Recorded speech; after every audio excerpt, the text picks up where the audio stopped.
In this video, I'll show you how to add Business Portfolio access on Facebook step by step.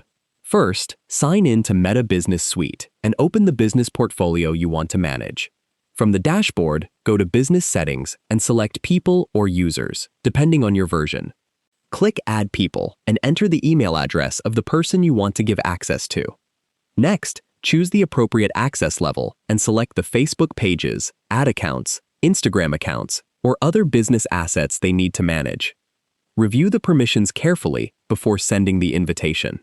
Click Send Invitation, and the person will receive an email with instructions to accept the access request. Once they accept the invitation, they can sign in to Meta Business Suite and access the assets you've assigned to them.